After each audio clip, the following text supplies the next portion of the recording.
आपने कहा कि कानून के मुताबिक निपटा जाएगा उन लोगों से जो ये हालात कर रहे हैं। वजीर आजम ने भी अब से कुछ देर पहले यही कहा कि कानून के मुताबिक निपटा जाएगा और उन लोगों से निपटा जाएगा जो ये हालात कर रहे हैं। एसपीआर की प्रेस रिलीज में भी यही है।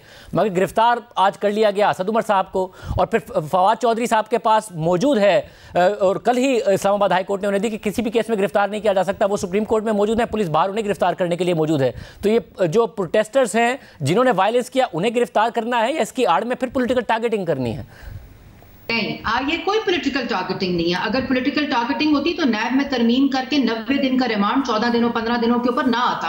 और अगर पॉलिटिकल टारगेटिंग होती तो इमरान खान साहब और ये तमाम लोग पहले गवर्नमेंट के आते ही पहले महीने में गिरफ्तार होकर जेलों के पीछे होते, बेटियों और बहनों के साथ। ये अगर हमारी पॉलिटिकल विक्टिमाइजेशन होती। और जो ऑडियोज आपने देखी हैं, ऑडियो टेप्स आपने देखी हैं, उसमें पीटीआई की क़यादत, ओहदेदार जो हैं वो ऐसे जत्थों को, मुसल्लह जत्थों को इंसाइट कर रहे हैं। ये कोई पॉलिटिकल प्रोटेस्ट का एहतजाज का तरीका नहीं है। ये मुल्क के ऊपर मुल्क दुश्मनी है और मुल्क के ऊपर ये हमला आवर लोग हैं और इसके लिए इनको डील करने के लिए कवानीन भी मौजूद है और आइन भी इसकी इसमें लाजमी है। लीडरशिप को जब आप करेंगे तो यानी आप पीटीआई की आवाज बंद करना चाहते हैं या वायलेंस रोकना चाहते हैं? जब फवाद चौधरी के लिए बाहर सुप्रीम कोर्ट में मौजूद है, जिनके पास बेल मौजूद है, असद उमर साहब को गिरफ्तार किया गया, ये या तो इनका वायलेंस से ताल्लुक साबित कीजिए या फिर ये गिरफ्तारी करें। नहीं, आवाज बंद करना चाह रहे हैं आप? नहीं, आवाज बंद कर रही होती तो ये प्रेस कॉन्फ्रेंसेस आप दिखा रहे होते अपने टॉक शोज के अंदर। तो आप हमें कैसे मना करेंगे? इन्होंने आवाज बंदी की थी, इन्होंने नवाज शरीफ की आवाज बंदी की थी, मरियम नवाज की आवाज बंदी की थी, इन्होंने शहबाज शरीफ की आवाज बंदी की थी। उस वक्त किसी की जुर्रत नहीं थी स्क्रीन के ऊपर इनको दिखाने की। बहुत आसान तरीका। आप ये कह रही हैं कि या तो वो तरीका अपनाया जा सकता है या फिर गिरफ्तारी हो सकती है। जाहिर है ये सब कुछ हुआ जो आप कह रही हैं, ये सब कुछ हुआ उस दौर में, ये इसमें कोई डिनायल नहीं है। ये सब कुछ हुआ, मरियम नवाज साहिबा के साथ हुआ, ये सब हुआ। मीडिया की आर्म ट्विस्टिंग हुआ करती थी। आप ये कह रही दूसरा रास्ता वो है, अदरवाइज इनको गिरफ्तार करेंगे।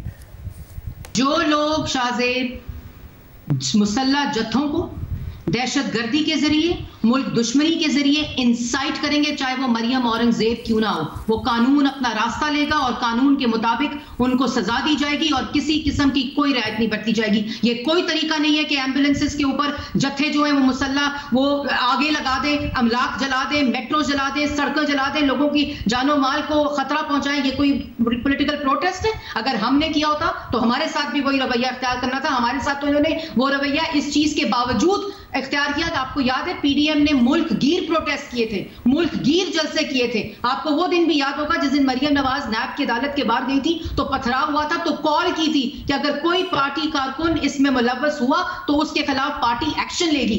ये वो रवैये होते हैं जो आप लोगों के साथ एक और बात भी हुई थी, और जाहिर है आप लोगों के साथ एक और बात भी हुई थी, और वो ये था कि पहले 90 दिन का नैब का रिमांड होता था, उसके बाद भी जुडिशल जब हो जाते थे, चाहे वो शाहिद खान अब्बासी साहब हो, चाहे वजीर आजम शहबाज शरीफ साहब हो, मरियम नवाज साहिबा, उसके बाद भी उनकी बेल में बड़ा टाइम लगता था।